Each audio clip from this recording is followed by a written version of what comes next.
ആരാധനയ്ക്കായിട്ട് കടന്നു വന്ന എല്ലാ സഹോദരീ സഹോദരന്മാർക്കും കർത്താവായ യേശു ക്രിസ്തുവിൻ്റെ വിലയേറിയ നാമത്തിലുള്ള സ്നേഹവന്ദനം അറിയിക്കുന്നു.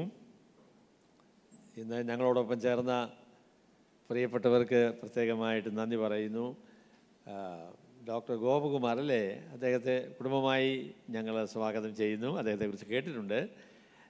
ഒരുമിച്ച് ആരാധിക്കുന്നത് ആദ്യമായിട്ടാണ് എന്നാണ് എൻ്റെ വിചാരം. ഗൾഫിൽ നിന്ന് സൈജു സഹോദരൻ വന്നിട്ടുണ്ട്. അദ്ദേഹത്തെ ഞങ്ങൾ പ്രത്യേകമായിട്ട് സ്വാഗതം ചെയ്യുന്നു. പിന്നെ സാജൻ, അദ്ദേഹം എൻ്റെ ഒരു ബന്ധുവാണ്. എന്തെന്ന് പറഞ്ഞാൽ എൻ്റെ മാതാവിൻ്റെ സഹോദരിയുടെ കൊച്ചുമകനാണ്. അപ്പോൾ അദ്ദേഹം ACAയിൽ പഠിച്ചിട്ടുള്ള ആളാണ്. അദ്ദേഹത്തെ ഞങ്ങൾ കണ്ടെത്തിയത് ഇവിടെ അടുത്തുള്ള ഒരാളാണെങ്കിൽ കണ്ടില്ല. ഏതായാലും ഈ ദിവസങ്ങളിൽ അങ്ങനെ ആ ബന്ധം ഒന്നുകൂടെ പുനഃസ്ഥാപിക്കുവാൻ സാധിച്ചു. അദ്ദേഹം കടന്നു വന്നതിൽ വളരെ നന്ദി പറയുന്നു. കുടുംബമായിട്ട് അവർ തുടർന്ന് കടന്നു വരും എന്നുള്ളൊരു പ്രതീക്ഷയാണ് എനിക്ക് ഉള്ളത്. അങ്ങനെ പുതുതായിട്ട് വന്ന എല്ലാ പ്രിയപ്പെട്ടവർക്കും ഒരു പ്രാവശ്യം കൂടെ ഞാൻ വന്ദനം പറയുകയാണ്. The blood of the martyrs is the seed of the church. രക്തസാക്ഷികളുടെ രക്തമാണ് ദൈവസഭയുടെ വളർച്ചയ്ക്ക് കാരണമായ വിത്ത് എന്നത് പ്രസിദ്ധമായ തർത്തുല്യൻ പറഞ്ഞതായ ഒരു വാക്കാണ്. ഞാൻ ഒരു വാക്ക് വിട്ടുപോയി. നമ്മളുടെ FMBBയുടെ അതിനുവേണ്ടി വന്ന പ്രിയ സഹോദരനെയും ഞാൻ പ്രത്യേകമായിട്ട് വന്ദനം പറയുന്നു.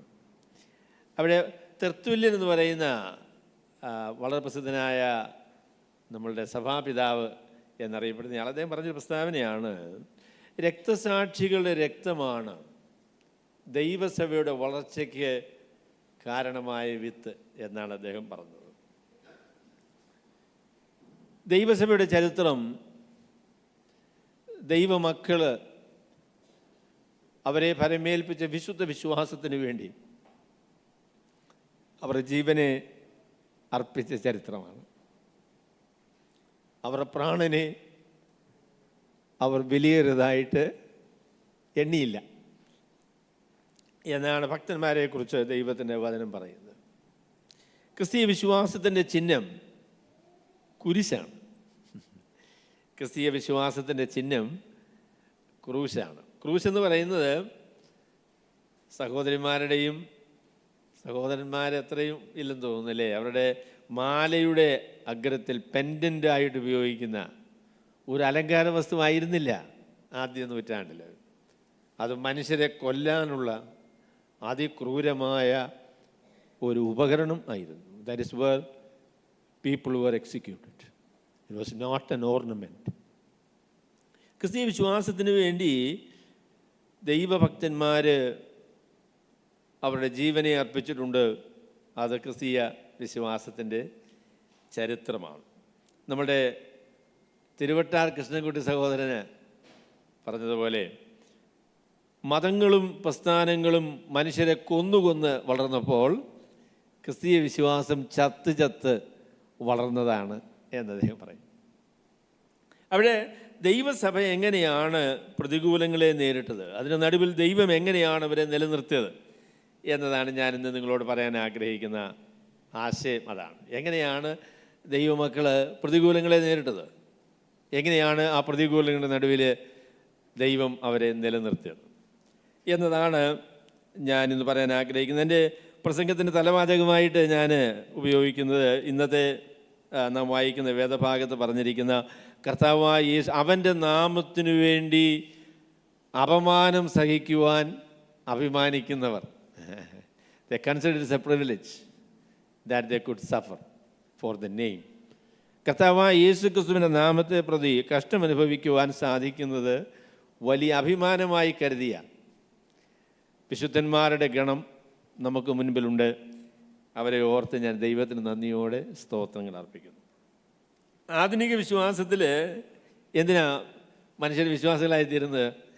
എന്താ അവർ പറയും, നിങ്ങൾക്ക് അനുഗ്രഹം കിട്ടാനായിട്ട് കർത്താവിനിടയ്ക്ക് വന്ന അനുഗ്രഹം കിട്ടും കേട്ടോ, അതിന് സംശയമൊന്നുമില്ല. എന്നാൽ ക്രിസ്തീയ വിശ്വാസത്തിന് വേണ്ടി നമ്മുടെ വളരെ പ്രസിദ്ധനായിരിക്കുന്ന ജർമ്മൻ ബ്രോൺഹോഫർ പറയുന്നല്ലേ, അദ്ദേഹം പറഞ്ഞു the call of Jesus is come and die. സുവിശേഷത്തിൻ്റെ ആഹ്വാനമെന്ന് പറയുന്നത് മരിക്കാൻ തയ്യാറായിട്ട് വരിക. കർത്താവ് എങ്ങനെയാണ് അതിന് ശിഷ്യന്മാരോട് പറഞ്ഞത്? കർത്താവ് പറഞ്ഞു, തൻ്റെ ക്രൂശ് എടുത്തുകൊണ്ട് എൻ്റെ പിന്നാലെ വരാത്തവനും എനിക്ക് യോഗ്യനല്ല.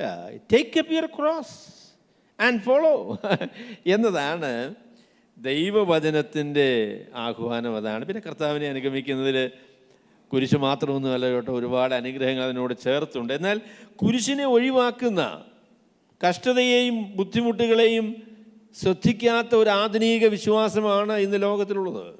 അവർ അനുഗ്രഹത്തെക്കുറിച്ച് മാത്രമേ പറയത്തുള്ളൂ, അല്ലേ? അവർ പറയും കർത്താവിൻ്റെ അടുക്ക വന്നാൽ എന്ത് കിട്ടും മോനെ? ഓയ്യോ, അനുഗ്രഹത്തിൻ്റെ പിന്നാലെ അവന് അനുഗ്രഹമുണ്ട് കേട്ടോ, അനുഗ്രഹമുണ്ട്. എൻ്റെ കർത്താവിൻ്റെ അടുക്ക വന്ന അനുഗ്രഹമില്ലേ?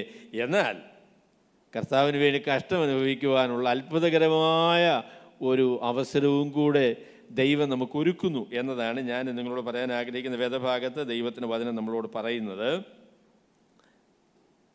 അപ്പോൾ അത് അപ്പോസ്തല പ്രവൃത്തികൾ അതിൻ്റെ 5-ാമത്തെ അധ്യായത്തിൻ്റെ 32 മുതൽ 33 മുതൽ 42 വരെയുള്ളതായിരിക്കുന്ന വാക്യങ്ങളാണ്. അപ്പോൾ അതുകൊണ്ട് എന്നോടൊപ്പം നിങ്ങൾ വരണം. പ്രവൃത്തികളുടെ പുസ്തകം അതിൻ്റെ 5-ാമത്തെ അധ്യായത്തിൻ്റെ 33 മുതൽ അതിൻ്റെ 42 വരെയുള്ള വാക്യങ്ങളാണ്. നമ്മൾ ഈ ദിവസങ്ങളിൽ അപ്പോസ്തല പ്രവൃത്തികളിൽ കൂടെ ഒരു യാത്ര നയിക്കുകയാണ് എന്ന് എന്നെ കേൾക്കുന്ന പുതിയ ഇന്ന് വന്ന പ്രിയപ്പെട്ടവരോട് ഞാൻ പറയട്ടെ. We are going through the book of Acts and we are in chapter 5. 33 മുതൽ 42 വരെയുള്ള വാക്യങ്ങളാണ് നമ്മളുടെ ഇന്നത്തെ വേദഭാഗം. അതാണ് ഞാനിത് വായിക്കുന്നു. ഇത് കേട്ടപ്പോൾ അവർ കോപപരവശരായി അവരെ ഒടുക്കിക്കളവാൻ ഭാവിച്ചു. അപ്പോൾ സർവ്വജനത്തിനും ബഹുമാനമുള്ള ധർമ്മോപദേഷ്ടാവായ ഗമാലിയേൽ എന്നൊരു പരീശൻ ന്യായാധിപ സംഘത്തിൽ എഴുന്നേറ്റു അവരെ കുറേ നേരം പുറത്താക്കുവാൻ കൽപ്പിച്ചു. പിന്നെ അവൻ അവരോട്, ഇസ്രായേൽ പുരുഷന്മാരെ, ഈ മനുഷ്യരുടെ കാര്യത്തിൽ നിങ്ങൾ എന്ത് ചെയ്യുവാൻ പോകുന്നു എന്ന് സൂക്ഷിച്ചുകൊള്ളുവിൻ. ഈ നാളുകൾക്ക് മുൻപേ തദാസ് എന്നവൻ എഴുന്നേറ്റ് താൻ മഹാൻ എന്ന് നടിച്ചു. ഏകദേശം 400 പുരുഷന്മാർ അവനോട് ചേർന്നുകൂടി. എങ്കിലും അവൻ നശിക്കുകയും അവരെ അനുസരിച്ചവർ എല്ലാവരും ചിന്നി ഒന്നുമില്ലാതാകുകയും ചെയ്തു. അവന് ശേഷം ഗലീലക്കാരനായ യൂദ ചാർത്തലിൻ്റെ കാലത്ത് എഴുന്നേറ്റ് ജനത്തെ തൻ്റെ പക്ഷം ചേരുവാൻ വശീകരിച്ചു. അവനും നശിച്ചു, അവനെ അനുസരിച്ചവർ ഒക്കെയും ചിതറിപ്പോയി. ആകയാൽ ഈ മനുഷ്യരെ വിട്ട് ഒഴിഞ്ഞുകൊള്ളുവീൻ എന്ന് ഞാൻ നിങ്ങളോട് പറയുന്നു. ഈ ആലോചനയോ പ്രവൃത്തിയോ മാനുഷ്യമെന്ന് വരികിൽ അത് നശിച്ചു പോകും. ദൈവീകം എങ്കിലോ നിങ്ങൾക്ക് അത് നശിപ്പിപ്പാൻ കഴിയുകയില്ല. നിങ്ങൾ ദൈവത്തോട് പോരാടുന്നു എന്ന് വരരുതല്ലോ എന്ന് പറഞ്ഞു. അവർ അവനെ അനുസരിച്ചു. അപ്പസ്തലന്മാരെ വരുത്തി അടുപ്പിച്ചു. ഇനി യേശുവിൻ്റെ നാമത്തിൽ സംസാരിക്കരുത് എന്ന് കൽപ്പിച്ച് അവരെ വിട്ടയച്ചു. തിരുനാമത്തിന് വേണ്ടി അപമാനം സഹിപ്പാൻ യോഗ്യരായി എണ്ണപ്പെടുകയാൽ അവർ സന്തോഷിച്ചുകൊണ്ട് ന്യായാധിപ സംഘത്തിൻ്റെ മുൻപിൽ നിന്ന് പുറപ്പെട്ടു പോയി.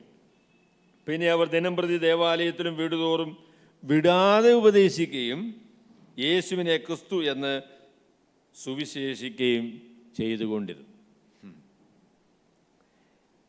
അവിടെ ഇത് 3-ാമത്തെ അധ്യായത്തിൽ തുടങ്ങിയ സംഭവത്തിൻ്റെ പിന്നാലെ വരുന്നതായിരിക്കുന്ന സംഭവമാണ്. ഒരു ജന്മനാ മുടന്തനായിരിക്കുന്ന ഒരു മനുഷ്യന് സൗഖ്യം ലഭിച്ചു. അത് ക്രിസ്തീയ വിശ്വാസത്തിന് വലിയ പ്രസിദ്ധമായി. അത് അവിടെയുള്ളതായിരിക്കുന്ന നേതാക്കന്മാർക്ക് ഉപദ്രവമായി. അപ്പം അതുകൊണ്ട് അവർ ഈ നാമത്തിൽ ആരോടും സംസാരിച്ചുകൂടാ എന്ന ഒരു കൽപ്പന അവർ പുറപ്പെടുവിച്ചു. അതായത് അവരെന്ന് ഞാൻ പറഞ്ഞത് മഹാപുരോഹിതന്മാരും യഹൂദ മതത്തിന് നേതാക്കന്മാരും എല്ലാവരും കൂടി ക്രിസ്തീയ വിശ്വാസത്തിനെതിരെ എടുത്തൊരു നിലപാടാണ്. യേശുക്രിസ്തുവിൻ്റെ പേരിൽ ആരും സംസാരിക്കാൻ പാടില്ല, യേശുക്രിസ്തുവിനെക്കുറിച്ച് പറയാനായിട്ട് പാടില്ല. അപ്പം അവരതിന് അപ്പസ്തലന്മാരെടുത്തതായിരിക്കുന്ന നിലപാട് ഇതാണ്: മനുഷ്യരെക്കാളും അധികം ദൈവത്തെ അനുസരിക്കുന്നത് ഉചിതമാണ്, അല്ലേ? അത് വളരെ ലളിതമായിരിക്കുന്ന ഒരു തീരുമാനമായില്ലയോ? ആരെ അനുസരിക്കണമെന്ന് ചോദിച്ചു, ദൈവത്തെ അനുസരിക്കണോ മനുഷ്യരെ അനുസരിക്കണോ? എന്താ മറുപടി? ബുദ്ധിമുട്ടുണ്ടോ കണ്ടുപിടിക്കാനായിട്ട്? ദൈവത്തെ അനുസരിക്കണോ മനുഷ്യരെ അനുസരിക്കണോ? എൻ്റെ മുന്നേ 19-ാം സങ്കീർത്തനത്തിൽ നിന്ന് സഹോദരൻ പറഞ്ഞപ്പോൾ നമ്മൾ നടുങ്ങിപ്പോയി, അല്ലയോ? എന്തോ ദൈവമാണ്. അപ്പോൾ ദൈവത്തെ അനുസരിക്കണോ മനുഷ്യനെ അനുസരിക്കണോ എന്ന് ചോദിച്ചാൽ എന്താ മറുപടി? വളരെ എളുപ്പമാണ്. മറുപടി ദൈവത്തെ അനുസരിക്കണം എന്നുള്ളത് തന്നെയാണ്. പറഞ്ഞപ്പോൾ എളുപ്പമായി എങ്കിലും എൻ്റെ പൊന്നു സഹോദരങ്ങളെ, അത് എളുപ്പമല്ല കേട്ടോ. ദൈവത്തെ അനുസരിക്കുക എന്ന് പറയുന്നത് എളുപ്പമല്ല. അപ്പം അതുകൊണ്ട് അപ്പസ്തലന്മാർ പറഞ്ഞു, ഏതായാലും ഞങ്ങളെടുത്തതായിരിക്കുന്ന നിലപാടെന്ന് പറയുന്നത് ദൈവത്തെ അനുസരിക്കണം, മനുഷ്യരെക്കാളും അധികം ദൈവത്തെ മാനിക്കണം എന്നുള്ളതായിരിക്കും നിലപാടാണ് എന്നവർ പറഞ്ഞു. അത് കേട്ടപ്പോഴാണ് നമ്മൾ 33-ാമത്തെ വാക്യത്തിൽ വായിക്കുന്നത്, ഇത് കേട്ടപ്പോൾ അവർ കോപപരവശരായി അവരെ ഒടുക്കിക്കളവാൻ ഭാവിച്ചു. ഇത് കേട്ട് കഴിഞ്ഞപ്പോൾ നേതാക്കന്മാരായിരിക്കുന്ന ആളുകൾക്ക് ഭയങ്കര കോപം. എത്രയും കോപമുണ്ട്? തട്ടിക്കളയാനുള്ള കോപം, കൊന്നുകളയാനുള്ള കോപം. ഞാൻ ചോദിക്കട്ടെ, ഇവരുടെ കോപത്തിന്, ആ ഭീഷണിക്ക് ഗൗരവം വല്ലതും ഉണ്ടോ? അവൻ കോപിക്കും. നമ്മൾ ചില ആളുകൾ പറയല്ലോ, കോപമൊക്കെ അങ്ങ് മനസ്സിൽ വെച്ചാൽ മതി എന്നല്ലേ? അല്ലെന്നേ, ഈ കോപത്തിന് വളരെ ഗൗരവമായ പ്രത്യാഘാതങ്ങളുള്ളതായ കോപമാണ്. ഈ കോപിച്ച ആളുകൾ തന്നെയാണ് നമ്മുടെ കർത്താവായ യേശുക്രിസ്തുവിനെ ക്രൂശിക്കാൻ കാരണമായ ആളുകൾ. അവരാണ് യേശുക്രിസ്തുവിനെ കൊന്നുകളഞ്ഞത്. അവരുടെ കോപം എന്ന് പറയുന്നത് ഗൗരവമായ കോപമാണ്. ഈ പറഞ്ഞ അപ്പസ്തലന്മാരെ കൊന്നുകളയാനുള്ള അവസരം, അതിനുള്ളതായിരിക്കുന്ന അധികാരം ഈ മനുഷ്യർക്കുണ്ട്. അങ്ങനെയുള്ള ആളുകളാണ് കോപിച്ചത്. അപ്പോൾ കോപം വളരെ ഗൗരവമായിരിക്കുന്ന കോപമാണ്.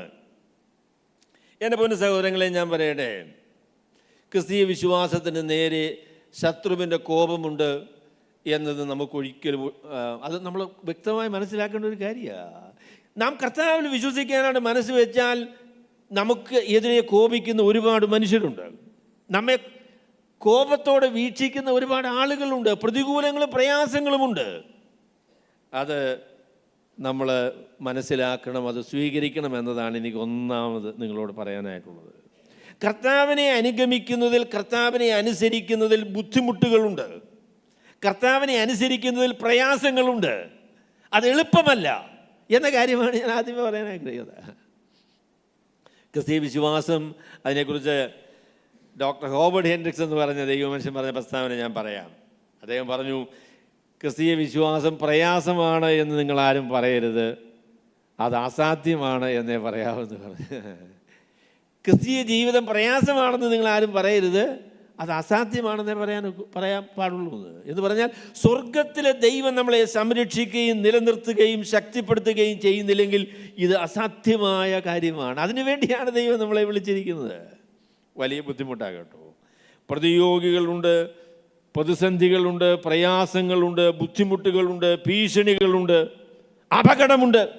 അതൊക്കെ ക്രിസ്തീയ ജീവിതത്തിൻ്റെ ഭാഗമാണ്. അങ്ങനെയുള്ള പ്രതിബന്ധങ്ങളുണ്ടാകും. എന്നാൽ അതിനോട് ചേർത്ത് പറയാൻ കഴിയുന്ന കാര്യം, എന്നാൽ ഇതിന് നടുവിൽ സ്വർഗത്തിലെ ദൈവം തൻ്റെ ഹിതപ്രകാരം നമ്മളെ സംരക്ഷിക്കുന്നു എന്നതാണ് അതിനോട് ചേർത്ത് പറയാൻ ഉള്ള പ്രസ്താവന. ക്രിസ്തീയ ജീവിതത്തിൽ പ്രയാസങ്ങളും പ്രതിബന്ധങ്ങളും ഉണ്ടെങ്കിലും അതിൻ്റെ നടുവിൽ സ്വർഗത്തിലെ ദൈവം തൻ്റെ ഹിതപ്രകാരം നമ്മെ സംരക്ഷിക്കുന്നു എന്നതാണ് നമുക്ക് ആദ്യമേ പറയാൻ പറ്റുന്നത്. ദൈവത്തിൻ്റെ ഹിതപ്രകാരം ആ ദൈവം നമ്മളെ സംരക്ഷിക്കുന്നത് കേട്ടോ.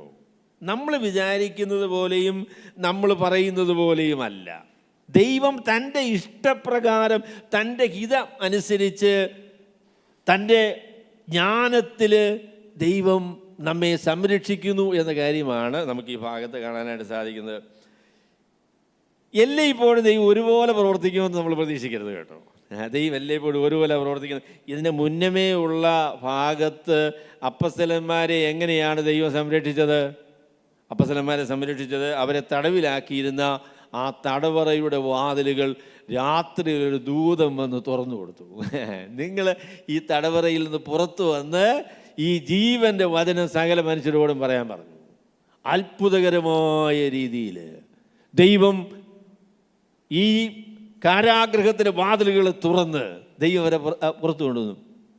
അപ്പോൾ ഇപ്പോഴേ എന്താ അപ്പസ്തലന്മാർ പ്രതീക്ഷിക്കേണ്ടത്? എന്താ അപ്പസ്തലന്മാർ പ്രതീക്ഷിക്കേണ്ടത്? ദൂതന്മാരിപ്പം വാളുമായിട്ട് വരും, ഇവന്മാരെ എല്ലാം തള്ളി താഴെ ഇടും. എല്ലായ്പ്പോഴും ദൈവം അത്ഭുതകരമായ രീതിയിൽ നാം പ്രതീക്ഷിക്കുന്ന നിലയിൽ പ്രവർത്തിക്കും എന്ന് നമുക്ക് വിചാരിക്കാനായിട്ട് സാധിക്കില്ല. പ്രവർത്തിക്കുന്നത് ദൈവമാണ്. ദൈവത്തിൻ്റെ ജ്ഞാനമനുസരിച്ചും ദൈവത്തിൻ്റെ രീതിയിലും ദൈവം പ്രവർത്തിക്കാനായിട്ട് തീരുമാനിച്ചിരിക്കുകയാണ്. അവിടെ ഞാൻ പെന്തക്കോസ്ത് സഹോദരന്മാരോട് പറയും, എല്ലാം ഇപ്പോഴും ദൈവം അത്ഭുതകരമായ രീതി ഞാൻ പറയുന്നത് പോലെ പ്രവർത്തിക്കും എന്നാണ് അവർ പറയുന്നത് കേട്ടോ. എല്ലാം ഇപ്പോഴും അത്ഭുതമാണ്. നമ്മുടെ പ്രശ്നം എന്താണെന്ന് ഞാൻ കഴിഞ്ഞ ആഴ്ച പറഞ്ഞാൽ, നമ്മളെന്തുവാ, നമുക്ക് അത്ഭുതമേ ഇല്ല. ദൈവത്തിന് അത്ഭുതം പ്രവർത്തിക്കാൻ കഴിയുമെന്ന് വിശ്വസിക്കണില്ല. അതാണ് നമ്മുടെ പ്രശ്നം. എന്നാൽ ദൈവം അത്ഭുതങ്ങളെ പ്രവർത്തിക്കുന്നവനാണ്. എന്നാൽ എല്ലായ്പ്പോഴും അത്ഭുതങ്ങളെ പ്രവർത്തിക്കുകയില്ല. തൻ്റെ ഹിതപ്രകാരം പ്രവർത്തിക്കുന്ന ദൈവമാണ്. തൻ്റെ ഇഷ്ടമനുസരിച്ച് പ്രവർത്തിക്കുന്നവനാണ്. ഈ അവസരത്തിൽ ദൈവം അവരെ വിടുവിക്കാനായിട്ട് തീരുമാനിച്ചിരിക്കുന്നത് ഒരു മനുഷ്യൻ്റെ ആലോചന, ബുദ്ധിപരമായ യുക്തിസഹമായ ദൈവഹിതപ്രകാരമായ ഒരു ആലോചന കേൾക്കാനായിട്ട് ഈ കഠിന ഹൃദയരായിരിക്കുന്ന മനുഷ്യരുടെ ഹൃദയത്തെ തുറക്കുക എന്നതാണ് ദൈവം ചെയ്യാൻ പോകുന്ന പരിപാടി. അങ്ങനെയാണ് ഇവരെ സംരക്ഷിക്കാനായിട്ട് ദൈവം തീരുമാനിച്ചിരിക്കുന്നത്. അപ്പം അത് നമ്മൾ മനസ്സിലാക്കേണ്ട ഒരു കാര്യമാണ്. നമ്മുടെ ജീവിതങ്ങളെ നമ്മൾ ദൈവകരങ്ങളിലേക്ക് ഏൽപ്പിക്കണം. ദൈവം തന്നെ അതിനെ സംരക്ഷിക്കാനായിട്ട് ദൈവത്തിൻ്റെ ഹിതപ്രകാരം ദൈവം പ്രവർത്തിക്കുവാനായിട്ട് ദൈവത്തിൽ ആശ്രയിക്കണം. അതാണ് ദൈവമക്കളുടെ സമീപനം എന്ന് പറയുന്നത്. ഇന്ന നിലയിൽ പ്രവർത്തിക്കുകയാണെങ്കിൽ ഞാൻ ദൈവത്തെ വിശ്വസിക്കാമെന്ന് എന്ന് പറയാനൊക്കത്തില്ല. ദൈവത്തിൻ്റെ രീതിയിൽ ചില അവസരങ്ങളിൽ കഷ്ടം സഹിക്കാനും ദൈവം അനുവദിക്കും കേട്ടോ. അപ്പം അവസാനം വന്നപ്പോൾ എന്താ, ഇത്രയും എല്ലാം പറഞ്ഞ് അവർ കുറച്ച് മാനസാന്തരപ്പെടുകയൊക്കെ ചെയ്തു. പിന്നെ അവരെ അടിച്ചു വിട്ടുന്നു. അയ്യോ, അതിൻ്റെ ആവശ്യമുണ്ടായിരുന്നു. സ്വർഗത്തിലെ ദൈവം പറയാൻ, നിങ്ങൾ അവരെ തൊട്ടു പോകരുത്, അവരെ തല്ലാനായിട്ട് അനുവദിച്ചു എന്ന്. അത് അത്ഭുതകരമായിരിക്കുന്നൊരു കാര്യമല്ലേ? അപ്പോൾ അത് ഞാൻ എന്നോട് പറയാൻ ആഗ്രഹിക്കുക, ദൈവം പ്രവർത്തിക്കുന്ന രീതികൾ വ്യത്യാസമാണ്. അതുകൊണ്ട് ദൈവത്തിൻ്റെ മക്കൾ ദൈവത്തിൻ്റെ പ്രവർത്തനത്തിന് വേണ്ടി തങ്ങളെ തന്നെ ഏൽപ്പിച്ചു കൊടുക്കണം. ദൈവത്തിൻ്റെ ഹിതം നമ്മുടെ ജീവിതത്തിൽ നിവൃത്തിയാകുവാനായിട്ട് ദൈവത്തിൽ ആശ്രയിക്കണം എന്നതാണ് ദൈവത്തിൻ്റെ വചനം പറയുന്നത്. ഹഡൻ റോബിൻസൺ എന്ന് പറയുന്ന പ്രസിദ്ധനായിരിക്കുന്ന പ്രസംഗകൻ പറഞ്ഞ ഒരു പ്രസ്താവന ഞാൻ അതിനോട് ചേർത്ത് പറയാം. അദ്ദേഹം പറഞ്ഞു, ദൈവം 3 നിലകളിൽ പ്രവർത്തിക്കുന്നത് ദൈവവചനത്തിൽ കാണാൻ പറ്റും എന്ന് അദ്ദേഹം പറഞ്ഞു. ദൈവം 3 നിലകളിൽ പ്രവർത്തിക്കുന്നത് ദൈവവചനത്തിൽ കാണാൻ പറ്റും. ഒന്നാമത്തെ രീതി എന്ന് പറയുന്നത് അത്ഭുതകരമായ രീതിയിൽ പ്രവർത്തിക്കുന്നതാണ്. മനുഷ്യൻ്റെ യുക്തിക്കും മനുഷ്യൻ്റെ ആലോചനകൾക്കും അവൻ്റെ പരിപാടികൾക്കും എല്ലാം അതീതമായി ദൈവം അത്ഭുതകരമായി പ്രവർത്തിക്കുന്നു, ദൈവം അത്ഭുതകരമായി വിടുവിക്കുന്നു എന്നത് ദൈവത്തിൻ്റെ ഒരു പ്രവർത്തന രീതിയാണ്. ചെങ്കടലിന് മുൻപിൽ വരുമ്പോൾ ചെങ്കടലിനെ 2ആയിട്ട് വിഭജിക്കുന്നു. അത് ദൈവം ചെയ്യുന്ന പ്രവൃത്തിയാണ്. എന്നാൽ ഇപ്പോഴും കടലിൽ വന്ന ഉടനെ കടൽ വിഭജിക്കുന്ന പരിപാടി ദൈവത്തിനില്ല കേട്ടോ. ദൈവം അത്ഭുതകരമായി പ്രവർത്തിക്കുന്ന ദൈവമാണ്. അതാണ് തൻ്റെ ഒന്നാമത്തെ പ്രവർത്തനത്തിൻ്റെ രീതിയായിട്ട് പറയാൻ സാധിക്കുന്നത്. രണ്ടാമത് പറഞ്ഞത്, ദൈവം മുഖാന്തരങ്ങളെ ഉപയോഗിച്ച് പ്രവർത്തിക്കുന്നു. ദൈവം മുഖാന്തരങ്ങളെ ഉപയോഗിച്ച് പ്രവർത്തിക്കുന്നു എന്ന് പറഞ്ഞാൽ, രോഗം തന്നെ നമുക്കൊരു ഉദാഹരണമായിട്ട് എടുക്കാം. ആദ്യത്തെ രീതി എന്ന് പറഞ്ഞാൽ അത്ഭുത രോഗശാന്തിയാണ്. രോഗം അത്ഭുതകരമായ രീതിയിൽ മാറിപ്പോയി. ദൈവം അങ്ങനെ ചെയ്യും കേട്ടോ. ദൈവം അങ്ങനെ പ്രവർത്തിക്കുന്ന ദൈവമാണ്. എന്നാൽ എല്ലായ്പ്പോഴും ദൈവം അങ്ങനെ ചെയ്യത്തില്ല. ദൈവം മുഖാന്തരങ്ങളെ ഉപയോഗിച്ച്, അതിനല്ലയോ ഡോക്ടർമാരെ എഴുന്നേൽപ്പിച്ചേക്കുന്നത്. നല്ല ഡോക്ടറുടെ അടുത്ത് പോകുന്നു, അദ്ദേഹം രോഗം കണ്ടുപിടിക്കുന്നു, രോഗത്തിന് പരിഹാരമായിരിക്കുന്ന നിർദ്ദേശങ്ങൾ നൽകുന്നു, രോഗത്തിന് ചികിത്സകൾ ചെയ്യുന്നു, രോഗം മാറുന്നു. അത് മുഖാന്തരങ്ങളെ ഉപയോഗിച്ച് ദൈവം പ്രവർത്തിച്ചതാണ്. ഡോക്ടറായിരിക്കുന്ന ആളുകൾക്ക് പറയാം, രോഗം മാറ്റാനുള്ള ശക്തി നിങ്ങൾക്കുണ്ടോ? ഇല്ലെന്നേ. ദൈവം മനുഷ്യരെ രക്ഷിക്കുന്നില്ലെങ്കിൽ ഈ കൊടുക്കുന്ന മരുന്ന് കൊണ്ടൊന്നും യാതൊരു ഗുണവും ഉണ്ടാവില്ല. ശരീരം അതിനോട് പ്രതികരിക്കുകയും ദൈവം സഹായിക്കുകയും ചെയ്യുന്നില്ലെങ്കിൽ മരുന്ന് കൊണ്ട് ആരെയും സുഖപ്പെടുത്താനായിട്ട് സാധിക്കില്ല. അത് ദൈവം ചെയ്യുന്ന കാര്യമാണ്. അപ്പം നിങ്ങൾ ഡോക്ടറുടെ അടുത്ത് പോയി സർജറി ചെയ്തു, അതിനുശേഷം രോഗം മാറിയെങ്കിൽ അതിൻ്റെ ക്രെഡിറ്റ് മുഴുവനും ഡോക്ടർമാർക്ക് കൊടുക്കരുത് കേട്ടോ. അത് ദൈവം ചെയ്ത കാരുണ്യമാണ്. മുഖാന്തരങ്ങളെ ഉപയോഗിച്ച് എൻ്റെ ദൈവം എന്നോട് കരുണ ചെയ്തു, എന്നെ വിടുവിച്ചു എന്ന് വേണം പറയാനായിട്ട്. മുഖാന്തരങ്ങളെ ഉപയോഗിച്ച്.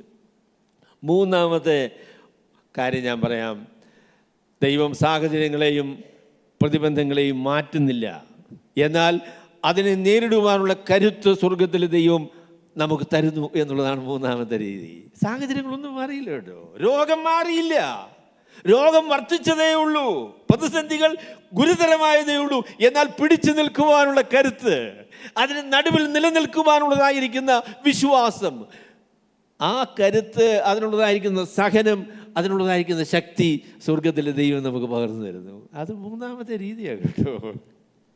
എല്ലായ്പ്പോഴും അത്ഭുതകരമായ രീതിയിൽ ദൈവം പ്രവർത്തിക്കുന്നില്ല. എല്ലായ്പ്പോഴും മുഖാന്തരങ്ങൾ ഉപയോഗിച്ച് പ്രതിസന്ധികളെ നീക്കം ചെയ്യുന്നില്ല.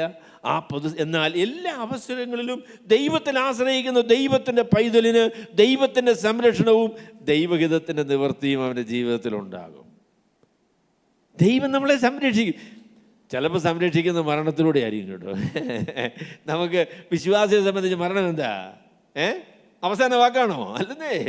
സ്വർഗത്തിലേക്ക് കൊണ്ടുപോകാനായിട്ട് ദൈവം തീരുമാനിച്ച് മോനെ ഇങ്ങ് പോരെന്ന് പറഞ്ഞാൽ എന്താ കുഴപ്പം? അത് ദൈവത്തിൻ്റെ കാരുണ്യമാണ്, ദൈവത്തിൻ്റെ തീരുമാനമാണ്. അത് സ്വീകരിക്കാനായിട്ട്, അതും ദൈവത്തിൻ്റെ ഹിതപ്രകാരം നമുക്ക് സ്വീകരിക്കാനായിട്ട് സാധിക്കും. അപ്പോൾ എല്ലായ്പ്പോഴും ദൈവം ഒരേ നിലയിലേ പ്രവർത്തിക്കുകയുള്ളൂ. ദൈവം അത്ഭുതങ്ങൾ ചെയ്ത് ആ നിലയിൽ പ്രവർത്തിക്കുമെന്ന് പറയുന്ന രീതി ശരിയല്ല.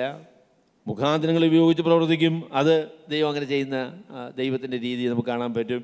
ചില അവസരങ്ങളിൽ പ്രതിസന്ധികളും പ്രതിബന്ധങ്ങളും നിലനിൽക്കാനായിട്ട് ദൈവം അനുവദിക്കും. അത് നമ്മളെ രൂപാന്തരപ്പെടുത്താനായിട്ടാണ്. അതിനെക്കുറിച്ചും ഹഡൻ റോബിൻസൺ പറഞ്ഞ പ്രസ്താവന ഞാൻ പറയാം. പ്രോബബ്ലി ദ മോസ്റ്റ് ഇഫക്റ്റീവ്, അല്ലെങ്കിൽ നമ്മെ സംബന്ധിച്ച് ഏറ്റവും പ്രയോജനകരമായ കാര്യം മൂന്നാമത്തെ രീതിയാണെന്ന് പറഞ്ഞു. നമ്മളെ രൂപാന്തരപ്പെടുത്താനായിട്ട് സ്വർഗത്തിലെ ദൈവം നമ്മുടെ ജീവിതങ്ങൾ അനുവദിക്കുന്ന കഷ്ടതകൾ, അതിലുള്ള പ്രതിസന്ധികൾ, അതിൻ്റെ നടുവിൽ ദൈവം നമ്മെ നിലനിർത്തുന്നതാണ് പലപ്പോഴും ഏറ്റവും വിപ്ലവകരമായ കാര്യം എന്ന് അദ്ദേഹം പറയുകയുണ്ടായി.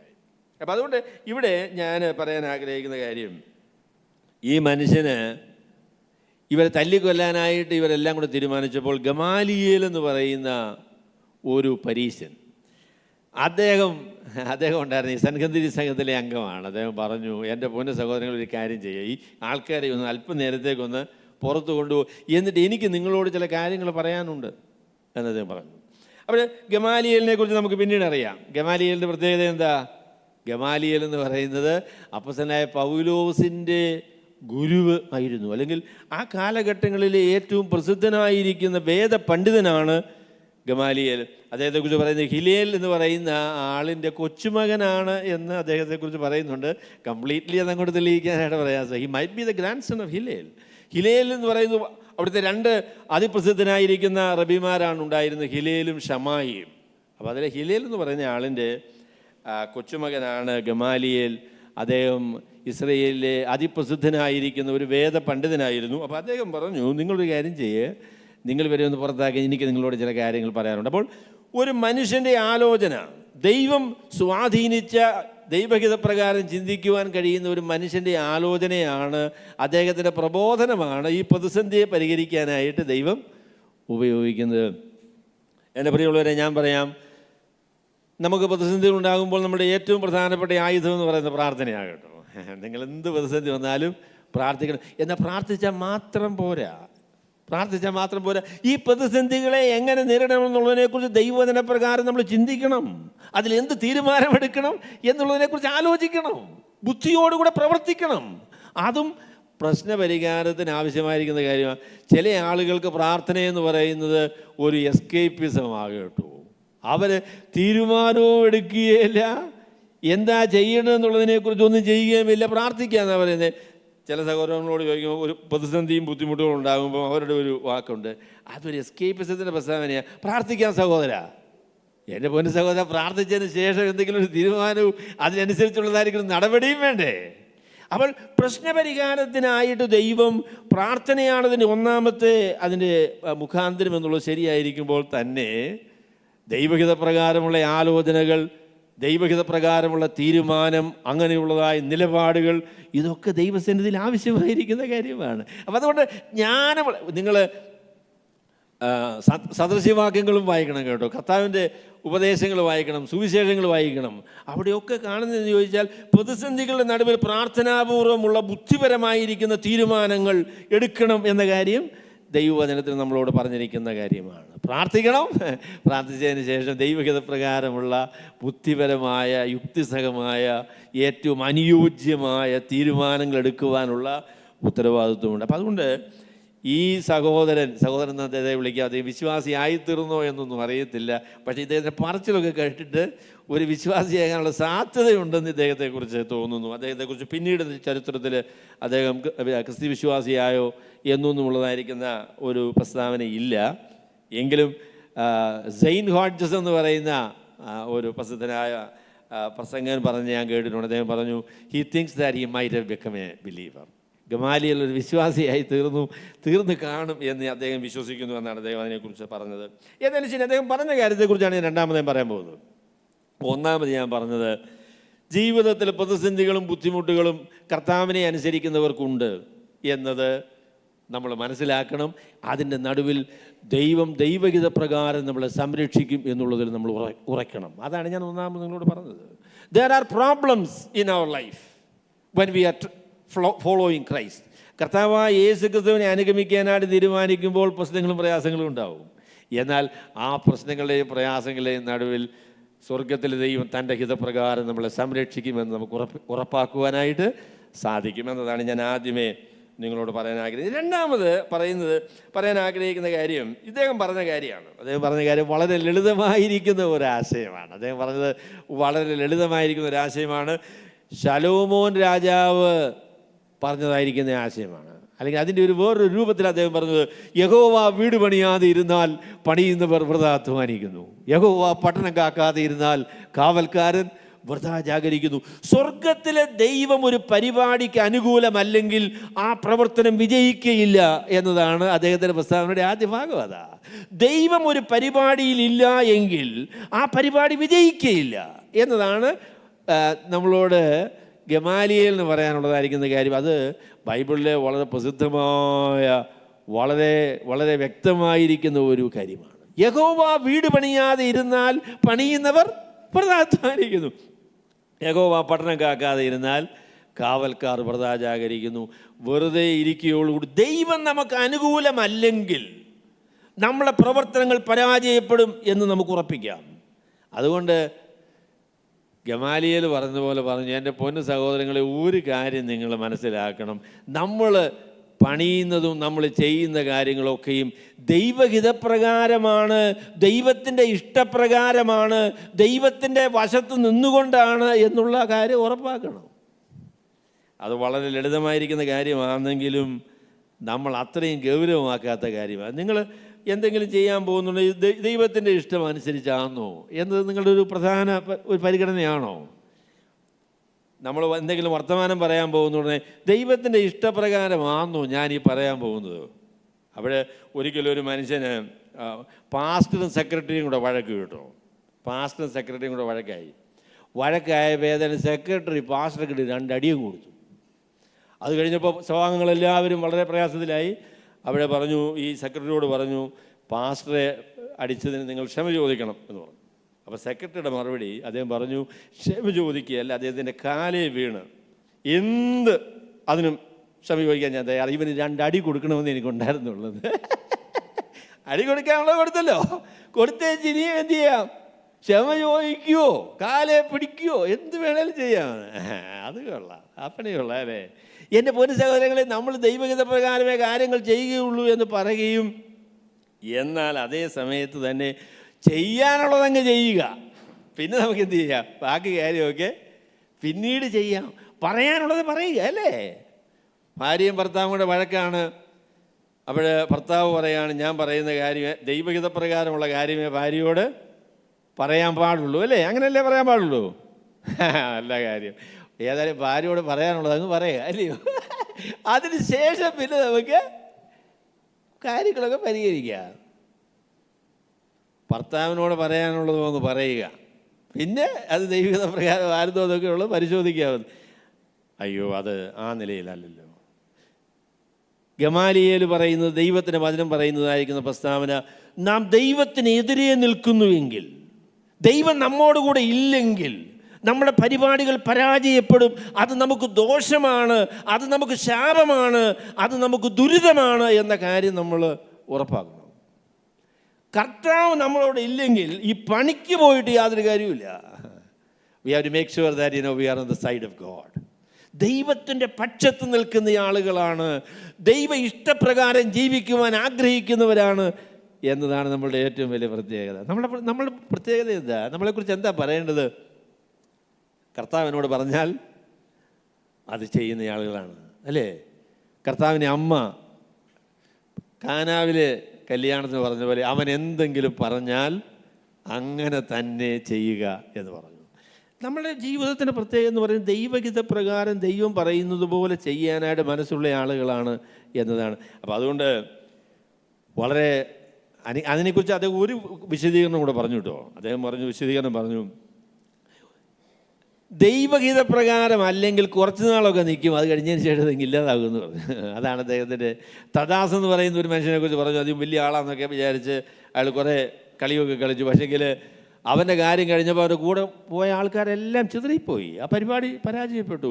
പിന്നീട് പറഞ്ഞു യൂദാസ് എന്ന് പറയുന്ന ഒരാൾ, അദ്ദേഹം ചാർത്തലിൻ്റെ കാലത്ത്, അത് വളരെ പ്രസിദ്ധമായിരിക്കുന്ന ഒരു സംഭവമാണ്, ഇസ്രായേലിൻ്റെ ചരിത്രത്തിലെ വളരെ പ്രസിദ്ധമായിരിക്കുന്ന ഒരു കാര്യമാണ്. ബൈബിൾ അതിനെക്കുറിച്ച് അങ്ങനെ അധികം രേഖപ്പെടുത്തിയിട്ടില്ല ഇവിടെ പറഞ്ഞ്. അതുപോലെ തന്നെ ലൂക്കോസിന് സുവിശേഷം 3-ാമത്തെ അധ്യായത്തിൽ അതിനെക്കുറിച്ചൊരു പരാമർശമുണ്ട്. ചാർത്തലിൻ്റെ കാലത്ത് യൂദാസ് എന്ന് പറയുന്നയാൾ, അപ്പം അദ്ദേഹം ആ ചാർത്തൽ എന്ന് പറയുന്നത് എന്താണെന്ന് ചോദിച്ചാൽ, ഇസ്രയേൽ അല്ലെങ്കിൽ ഇസ്രയേലിൻ്റെ ചരിത്രത്തിൽ നമ്മൾ നോക്കുമ്പോൾ ഹെരോദ രാജാവിൻ്റെ, ഹെരോദ ഗ്രേറ്റ്, അദ്ദേഹത്തിൻ്റെ മരണത്തിന് ശേഷം അദ്ദേഹത്തിൻ്റെ രാജ്യം 3ആയിട്ട് വിഭജിച്ചു. ഗലീല എന്ന് പറയുന്നത് ഹെരോദിൻ്റെ മകനായിരിക്കുന്ന ഹെരോദ് അന്തിപ്പാസിന് കൊടുത്തു. പിന്നീട് ഫിലിപ്പി എന്ന് പറയുന്നതൊക്കെ ആ പ്രദേശങ്ങളൊക്കെ ഫിലിപ്പിന് കൊടുത്തു. പിന്നീട് ഈ യഹൂദിയ എന്ന് പറയുന്ന ആ പ്രദേശങ്ങൾ അർക്കലയോസ് എന്ന് പറയുന്ന ആളിന് കൊടുത്തു. അങ്ങനെ 3 മക്കൾക്കാണ് അത് വിഭജിച്ചത്. എന്നാൽ ഈ അർക്കലയോസ് എന്ന് പറഞ്ഞ ആൾ വളരെ തലതിരിഞ്ഞ ഒരു മനുഷ്യനായിരുന്നു. അദ്ദേഹം ഒരുപാട് ഉപദ്രവം ചെയ്തു. അപ്പോൾ അതുകൊണ്ട് റോമാക്കാരെന്ത് ചെയ്യുമെന്ന് ചോദിച്ചാൽ അർക്കലയോസിനെ നീക്കം ചെയ്തതിന് ശേഷം നേരിട്ടുള്ള ഭരണത്തിൻ്റെ കീഴിൽ യഹൂദ കൊണ്ടുവന്നു. അപ്പം അങ്ങനെയാണ് പീലാത്തോസ്, കർത്താവിൻ്റെ കാലത്ത് പീലാത്തോസാണ് അവിടുത്തെ ഗവർണർ എന്ന് പറയുന്ന, അതാണ് നേരിട്ട് ഭരിക്കുന്ന യെരുശലേം ഇസ്രയേലിലെ യഹൂദ എന്ന് പറയുന്നത് റോമ ഗവൺമെൻറ് നേരിട്ടുള്ള ഭരണത്തിൻ്റെ കീഴിൽ വന്നു. അപ്പോൾ ആ സമയത്ത് റോമാക്കാർ എത്രത്തോളം നികുതി ചുമത്തണം എന്നറിയാൻ വേണ്ടി എല്ലാവരുടെയും ഒരു സെൻസസ്, ചാർത്തലെന്ന് പറഞ്ഞാൽ സ്ഥിതിവിവര കണക്കല്ലയോ, അതെടുക്കാനായിട്ട് അവർ തീരുമാനിച്ചു. ആ സമയത്താണ് ഈ യൂദാസ് എന്ന് പറയുന്ന ആൾ പറഞ്ഞു, ഞങ്ങൾ ദൈവത്തിൻ്റെ ആൾക്കാരാണ്, ഞങ്ങൾ ആർക്കും നികുതി കൊടുക്കുന്ന ആൾക്കാരല്ല, ഞങ്ങൾ കൊടുക്കാതെ ദൈവത്തിന് കൊടുക്കും, മനുഷ്യർക്കാർക്കും കൊടുക്കൂല എന്ന് പറഞ്ഞ് ഇദ്ദേഹം ഒരു ഭയങ്കര വേളം ഉണ്ടാക്കി. ഒരുപാട് ആളുകൾ അദ്ദേഹത്തോടു കൂടെ ചേർന്നു. അവസാനം യൂദാസിനെ അവർ കൊന്നുകളഞ്ഞു. എങ്കിലും അദ്ദേഹത്തിൻ്റെ പ്രസ്ഥാനം കുറച്ച് നാളും കൂടെ നിന്നു കേട്ടോ. അവനെ പിൻപറ്റിയ ആളുകളെയാണ് നമ്മൾ എരിവുകാർ എന്ന് പിന്നീട് അറിയപ്പെടുന്നത്. സെലറ്റ്സ് എന്ന് പറയുന്ന ആളുകൾ അവരാണ്. സെലറ്റ്സ് എന്ന് പറയുന്നത് യഹൂദന്മാർക്ക് ദൈവത്തോടാണ് വിധേയത്വം, അതുകൊണ്ട് ലോകത്തിലുള്ള ആളുകൾക്ക് ടാക്സ് കൊടുക്കേണ്ട, അവരുടെ ഭരണത്തിന് കീഴിൽ നിൽക്കേണ്ട ആവശ്യമില്ല എന്ന് വിചാരിച്ച ആളുകളാണ് ഈ എരിവുകാരെന്ന് പറയുന്ന ആളുകൾ, അല്ലെങ്കിൽ സെലറ്റ്സ് എന്ന് പറയുന്നത്. AD 70 യഥാർത്ഥത്തിൽ റോമിനോട് പോരാട്ടം കഴിച്ചതിലെ മുഖ്യ ആളുകൾ ഈ സെലറ്റ്സ് ആയിരുന്നു. അതോടെ അവിടെ കാര്യം കഴിഞ്ഞു എന്നുള്ള കാര്യം നമുക്കറിയാം. ഏതായാലും ശരി. അപ്പോൾ ഈ ഗമാലിയേൽ പറഞ്ഞ കാര്യം, ദൈവഹിതത്തിന് വിപരീതമായി അല്ലെങ്കിൽ ദൈവം ഇല്ലാത്ത ഒരു പ്രസ്ഥാനം തുടങ്ങിയാൽ ആ പ്രസ്ഥാനം വിജയിക്കുകയില്ല, അത് പരാജയപ്പെടും. അതുകൊണ്ട് അവരെ പരാജയപ്പെടുത്താനായിട്ട് പ്രത്യേകിച്ച് പരിശ്രമമൊന്നും ആവശ്യമില്ല എന്ന കാര്യമാണ് ഗമാലിയേൽ പറഞ്ഞത്. അല്ലെങ്കിൽ ഒരു കഥ അതിനോട് ചേർത്ത് പറയാം. ഒരാളിൻ്റെ കട, അദ്ദേഹം പറഞ്ഞു എൻ്റെ പൊന്നെ വളരെ ഭയങ്കര നഷ്ടത്തിലാണ് എന്ന് പറഞ്ഞു. അപ്പോൾ കേട്ടുന്ന ആൾ ചോദിച്ചു, എന്നാ ചേട്ടാ ആ കട അങ്ങ് നിർത്തരുതോ എന്ന് ചോദിച്ചു. ഉടനെ അദ്ദേഹം പറഞ്ഞു, നിർത്തേണ്ട ആവശ്യമില്ല, തന്നെ നിന്നോളും എന്ന് പറഞ്ഞു. കുറച്ച് കഴിയുമ്പോൾ ഇതൊക്കെ നിൽക്കും. അപ്പോൾ അതാണ് ഇദ്ദേഹം പറയുന്നത്, എൻ്റെ പൊന്നെ നിങ്ങൾ നിർത്തേണ്ട കാര്യമില്ല, ഇത് കുറേ കഴിയുമ്പോൾ അങ്ങ് നിൽക്കും. ഇത് കാരണം എന്ന് ചോദിച്ചാൽ ഇതിനുള്ള റിസോഴ്സസും അതിനുള്ളതായിരിക്കുന്ന പിൻബലവും ഒന്നുമില്ല, ഇത് മാനുഷികമായിരിക്കുന്ന ഒരു പരിപാടിയാണ്, ഇത് അവസാനിച്ചോളും എന്നാണ് ഗമാലിയേൽ അതിനെക്കുറിച്ച് പറഞ്ഞത്. അതിൻ്റെ ഒരു മറുവശം കൂടെ പറയണം കേട്ടോ. അതിൻ്റെ ഒരു മറുവശം, അപ്പോൾ ദൈവം പക്ഷത്തില്ല എങ്കിൽ പരാജയപ്പെടും എന്നുള്ളത് അതിൻ്റെ ആദ്യ ഭാഗവും, ദൈവം എതിരാണ് എങ്കിൽ ദൈവത്തോട് മത്സരിക്കുന്നത് അപകടമാണ് എന്നത് രണ്ടാമത്തെ ഭാഗമാണ്. അപ്പോൾ അദ്ദേഹം പറഞ്ഞു, ഈ ക്രിസ്തീയ വിശ്വാസം എന്ന് പറയുന്നത് മാനുഷികമാണെങ്കിൽ അതങ്ങ് തീരും. അല്ല, ഇത് ദൈവികമാണെങ്കിൽ ഇതിനെ തീർക്കാൻ നോക്കുക. എൻ്റെ പൊന്നെ, അങ്ങനെ ഒരു നിലപാടെടുത്താലുള്ള പ്രശ്നം എന്തുവാ? ദൈവികമായിരിക്കുന്ന ഒരു പരിപാടിയെ ഇല്ലായ്മ ചെയ്യുവാനുള്ള നമ്മളുടെ ശ്രമം ദൈവത്തിനെതിരെയുള്ള മത്സരമാണ്. ഈ മത്സരത്തിൽ ആരാ ജയിക്കാൻ പോകുന്നത്? അല്ലേ? അത് നമുക്ക് എളുപ്പമുള്ളൊരു ചോദ്യമാണ്. ദൈവവും മനുഷ്യനുമായിട്ട് മത്സരിക്കുക, ആര് ജയിക്കും? ആര് ജയിക്കും? നല്ല മത്സരമായില്ലയോ? മൈക്ക് ടൈസനും ഞാനുമായിട്ട് ഇടിക്കുക, മൈക്ക് ടൈസനും ഞാനുമായിട്ട് ഇടിക്കുക, ആര് ജയിക്കും? ബാബു ജോർജ്. ഇല്ല, ജയിക്കുകയല്ല കേട്ടോ, ജയിക്കുകയല്ല. അതിൽ ആ ഇഴിയെക്കുറിച്ച് പ്രവചിക്കാനായിട്ട് ഒരു ബുദ്ധിമുട്ടും ഇല്ല. എന്നാൽ ദൈവത്തിനെതിരെ മത്സരിക്കാനായിട്ട് മനുഷ്യൻ മനസ്സ് വയ്ക്കുന്നു എന്നുള്ളത് എത്രയോ ഭയങ്കരമായൊരു ഭോഷത്വമാണ്. മൈക്ക് ടൈസനെ ഇങ്ങനെ ഞാൻ ചെന്നിട്ട് നമുക്കൊന്ന് ഒരു കൈ നോക്കില്ല, എണിക്കാം എന്ന് പറഞ്ഞ് ഞാൻ നിൽക്കുകയാണെങ്കിൽ നിങ്ങൾ എന്നെ കണ്ടിട്ട് എന്താ പറയും? എൻ്റെ പൊന്നെ, ഇവന് വട്ടാന്തോ, ഇവനെന്തുവാ ഈ ചെയ്യാൻ പോകുന്നത്? ഇവന് വല്ല സുബോധവും ഉണ്ടോ? ആരോടെ ഈ മനുഷ്യൻ ഇടിക്കാൻ പോകുന്നത്? അത് ബലഹീനമായൊരു ഉദാഹരണമാകും കേട്ടോ. ദൈവത്തോട് മത്സരിക്കുന്ന മനുഷ്യരോട് നമ്മൾ എന്താ പറയേണ്ടത്? എൻ്റെ പൊന്നു മോനെ, നീ പണി അവസാനിപ്പിക്കുക. നിനക്കിത് ശുഭമല്ല. നീ എന്തിനാ വെറുതെ അടി വാങ്ങിക്കാൻ, വെറുതെ ബുദ്ധിമുട്ടാൻ, വെറുതെ പരാജയപ്പെടാനായിട്ട് നീ എന്തിനാ ശ്രമിക്കുന്നത് എന്നല്ലേ നമുക്ക് ചോദിക്കാനൊക്കെ ഉള്ളൂ. അതാണ് ഗമാലിയേലിന് പറയാനുള്ളത്. എൻ്റെ പൊന്ന് സഹോദരന്മാരെ, ഞാൻ ഒരു കാര്യം പറയാം. ഇത് ദൈവത്താലുള്ളൊരു പരിപാടിയാണെങ്കിൽ നിങ്ങൾ ദൈവത്തിനെതിരെ നിൽക്കരുത്. ദൈവത്തോട് മത്സരിക്കുന്നത് അത് അപകടകരമായിരിക്കുന്നൊരു കാര്യമാണ്. പിന്നെ ശൗലിനോട് കർത്താവ് പറഞ്ഞു കേട്ടോ. ശൗലിനോട് പറഞ്ഞെന്താ പറഞ്ഞത്? ശൗലേ നീ എന്നെ ഉപദ്രവിക്കുന്നത് എന്ത്? മുള്ളിൻ്റെ നേരെ ഉதைക്കുന്നത് നിനക്ക് വിഷമമാകുന്നു എന്ന് പറഞ്ഞു. മുള്ളിൻ്റെ നേരെ ഉதைക്കുന്നത് നിനക്ക് വിഷമമാകുന്നു. പണ്ട് കാലങ്ങളിലൊക്കെ നടക്കുമ്പോഴേ കാലിൽ ചെരുപ്പ് ഒന്നുമില്ല കേട്ടോ. ഇപ്പോൾ ഷൂസ് ഉണ്ടെങ്കിൽ കുഴപ്പമില്ല, ഷൂസ് ഒന്നുമില്ല, വെറും ബെയർ ഫുട്ടാണ്. അപ്പോൾ ഒരു മുള്ള്, നല്ല മൂർച്ചയുള്ളതായിരിക്കുന്ന ഒരു മുള്ള് നിൽക്കുക. അവൾ ഒരു തട്ട് ആ മുള്ളിൻ്റെ നേരെ. എങ്ങനെയായിരിക്കും? മുള്ളൊടിഞ്ഞു പോകുമെന്ന് പേടിക്കേണ്ട കാര്യമുണ്ടോ? മുള്ളിന് നേരെ ഉதைക്കുന്നത് നിനക്ക് വിഷമമാകുന്നു. അയ്യോ, ഭയങ്കര മുള്ളാണ് കേട്ടോ ഇത്. അതിൻ്റെ നേരെ തട്ടിയാൽ ഇതാകെപ്പാടെ കുഴപ്പത്തിലാകും. ആ ഒരു ബോധം നമ്മുടെ ഹൃദയത്തിൽ കിട്ടിയ അതൊരു വലിയ അനുഗ്രഹമാണ് കേട്ടോ. ദൈവത്തിനെതിരെ ഒരു നിലപാടെടുക്കാൻ പാടില്ല, ദൈവത്തെ കോപിപ്പിക്കാൻ പാടില്ല. ദൈവം പറയുന്നത് കേൾക്കാതിരിക്കുന്ന അപകടമാണ് എന്ന ഒരു ചിന്ത ദൈവമക്കളുടെ ഹൃദയത്തിൽ ഉണ്ടായിരുന്നെങ്കിൽ, ഉറപ്പായി ഉണ്ടായിരുന്നെങ്കിൽ അതെത്ര അനുഗ്രഹമാകുമായിരുന്നു. മനുഷ്യർ ദൈവത്തെ, ശലോമോൻ പറഞ്ഞ പോലെ ഉടനടിയൊന്നും അതിന് ശിക്ഷ കിട്ടുന്നില്ല. അതുകൊണ്ട് മനുഷ്യർ ദൈവത്തിനെതിരെ നിൽക്കാനായിട്ട് മനസ്സ് വയ്ക്കുന്നു എന്ന വലിയ ഭോഷത്വത്തെക്കുറിച്ചാണ് ശലോമോൻ പറയുന്നത്. ദൈവത്തോട് നമ്മൾ മത്സരിക്കരുതല്ലോ, ദൈവത്തിനെതിരെ നിൽക്കരുതല്ലോ. അതെത്ര ഭയങ്കര ഭോഷത്വമാണ് എന്ന് ചോദിച്ചു. അപ്പോൾ അദ്ദേഹത്തിന് ആർഗ്യുമെൻ്റ് ഇത്രയേ ഉള്ളൂ: ഈ പരിപാടി ദൈവികമല്ലെങ്കിൽ അത് തന്നെ നിന്നോളും. ഇത് ദൈവികമാണെങ്കിൽ ഇതിനെതിരെ നിൽക്കുന്നത് ദൈവത്തിനെതിരെ നിൽക്കുന്ന ഒരു മഹാപാതകമാണ്. ഇത് രണ്ടും അപകടകരമായ നിലയാണ്. അതുകൊണ്ട് ഇവരെ ഉപദ്രവിക്കാനായിട്ട് നമ്മൾ മനസ്സ് വയ്ക്കരുത്, അവരെ വിട്ടേക്ക് എന്നതാണ് ഗമാലിയേലിൻ്റെ നിർദ്ദേശം എന്ന് പറയുന്നത്. അതാണ് നമുക്കെല്ലാവർക്കും ബാധകമായ നിർദ്ദേശമാകാം കേട്ടോ. അപ്പം ഞാനത് അടിവരയിട്ട് ഒരു പ്രാവശ്യം കൂടെ പറഞ്ഞ് ഞാൻ എൻ്റെ മൂന്നാമത്തെ പോയിന്റിലേക്ക് ഞാൻ പോകാം. അതായത്, എൻ്റെ പൊന്ന് സഹോദരങ്ങളെ, നമ്മൾ ചെയ്യുന്ന എല്ലാ കാര്യങ്ങളും അതിൽ ദൈവമുണ്ട്, ദൈവത്തിൻ്റെ ഹിതപ്രകാരമാണ്, ഞാൻ ദൈവത്തിൻ്റെ ഭാഗത്താണ് എന്ന് നിങ്ങൾ ഉറപ്പുവരുത്തണം. That is the first thing. ഞാൻ ചെയ്യുന്ന കാര്യങ്ങൾ എൻ്റെ ദൈവത്തിൻ്റെ ഇഷ്ടപ്രകാരമാണ്, ദൈവഹിതപ്രകാരമാണ്. ഈ വിഷയത്തിൽ ഞാൻ ദൈവത്തിൻ്റെ ഭാഗത്താണ് എന്ന് നമ്മൾ ഉറപ്പാക്കണം. നിങ്ങൾ വഴക്കെട്ടിയാലും അങ്ങനെ ചെയ്യാവൂ കേട്ടോ. നിങ്ങൾ ആരോടെങ്കിലും വഴക്ക് കിട്ടിയാൽ നിങ്ങൾക്ക് ഒരു കാര്യം ബോധ്യമായിരിക്കണം: ഈ വിഷയത്തിൽ ദൈവം എൻ്റെ പക്ഷത്താണ്. എൻ്റെ പക്ഷത്താണെന്ന് സംശയമുണ്ടെങ്കിൽ അനുദപിച്ചോണം കേട്ടോ. It is dangerous. നമ്മുടെ പ്രതിബന്ധങ്ങളിൽ, നമ്മുടെ നിലപാടുകളിൽ, നമ്മുടെ ബുദ്ധിമുട്ടുകളിൽ, സംഘർഷങ്ങളിൽ ദൈവം നമ്മുടെ പക്ഷത്താണ് എന്ന് നമ്മൾ ഉറപ്പാക്കണം. ആ നിലയിലുള്ളൊരു വിനയം, അന്വേഷണം, മാനസാന്തരം നമ്മുടെ ജീവിതത്തിൽ നമുക്ക് ആവശ്യമാണ്. നമ്മുടെ നിലപാടുകൾ ദൈവഹിതത്തിന് വിരുദ്ധമാണ്, ദൈവവചനത്തിനെതിരാണ് എങ്കിൽ നമ്മൾ മാനസാന്തരപ്പെടണം. ഞാൻ കഴിഞ്ഞ ചില നാളുകൾക്ക് മുമ്പ് ഒരു സഹോദരൻ ഒരു ബുദ്ധിമുട്ടിൽ മധ്യസ്ഥത പറയാൻ വേണ്ടി ചെന്നതാണ് കേട്ടോ. മധ്യസ്ഥത പറയാൻ വേണ്ടി ചെന്നതാണ്. അപ്പോൾ അദ്ദേഹം ഒരു പൊട്ടനാ, അല്ലെങ്കിൽ അങ്ങനെ പറയത്തില്ല. ഹൃദയത്തിലുണ്ടെങ്കിലും ചിലർ ആ ഹൃദയത്തിൽ വന്ന എല്ലാ ചിന്തയും പറയുമോ.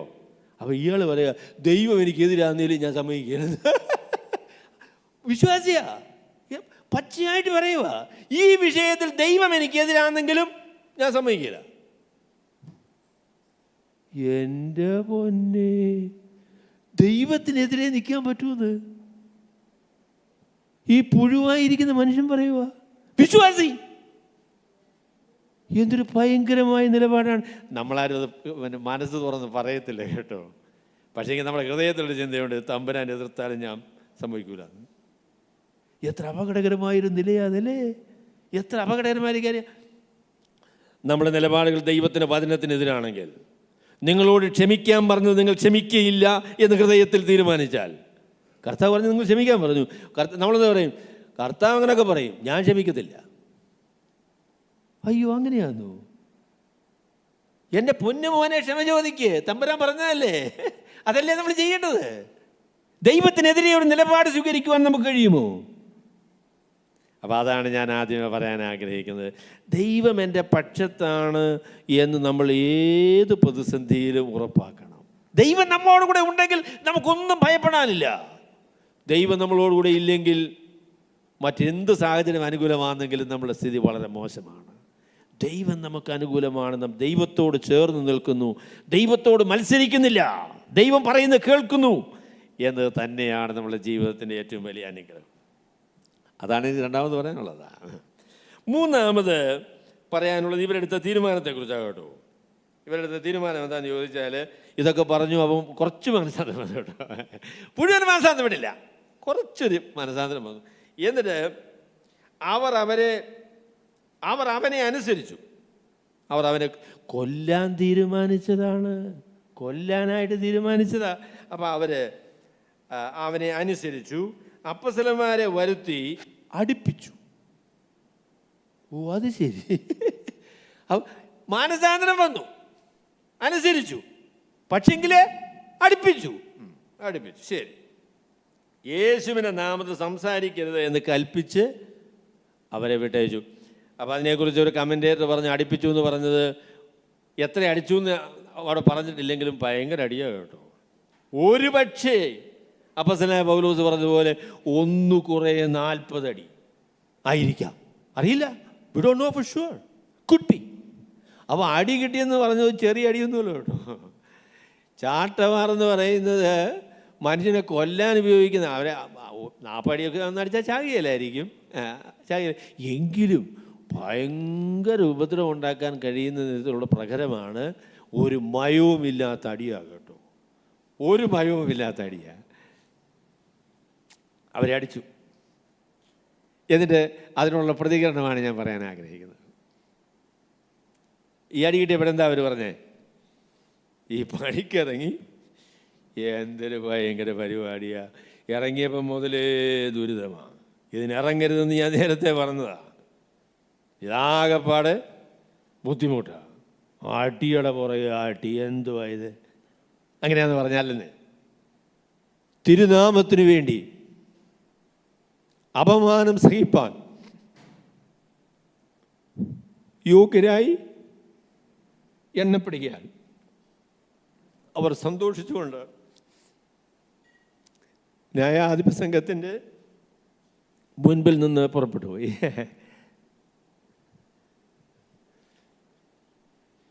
കഷ്ടതയുടെ നടുവിൽ ദൈവമക്കളുടെ പ്രതികരണം, ദൈവനാമ മഹത്വത്തിനു വേണ്ടി ദൈവം നമ്മെ ഉപയോഗിക്കുവാൻ ഒരവസരം തന്നു എന്നതിൽ സന്തോഷിക്കുന്നതാണ്. അതാണ് ദൈവമക്കളുടെ പ്രതികരണം എന്ന് പറയുന്നത്.